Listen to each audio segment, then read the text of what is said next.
Сәлем достар, қалайсыздар? Бүгін мен сіздермен өте дәмді пирожки жасаймыз. Бізге ол үшін сүт, су және шийтімай қажет. Барлығын араластырып, үстіне тұз және дрожж салып, жақсылап қамыр илеп аламыз.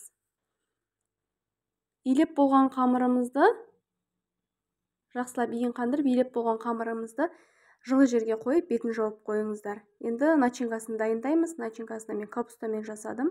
Капустамызды барлығын турап алып, пиязымызды және сәбізімізді турап аламыз.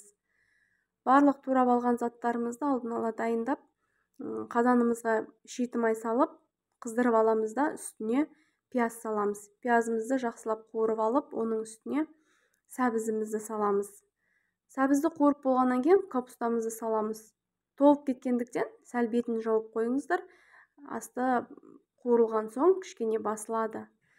Содан кейін дальше үстіне тұз салып, жақсылап қуырып аласыздар.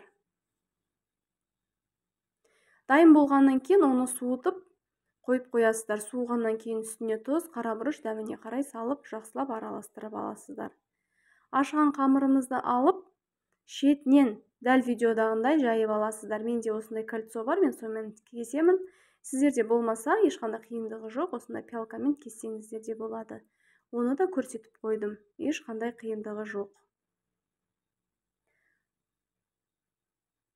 Өзіңіздің қалауыңыз бойынша түйсеңіздер де болады. Мен осылай барлық жетін басып алып, осылай домалақтап түйдім.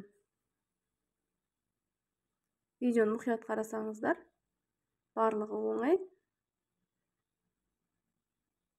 Бәрі көрсетілген.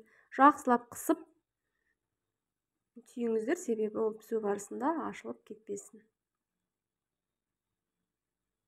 Бірнеше үлгісін көрсеттім, сіздерге оңай болу үшін. Ашық қалған қамырыңыздың бетін жауып қойсаңыз да болады.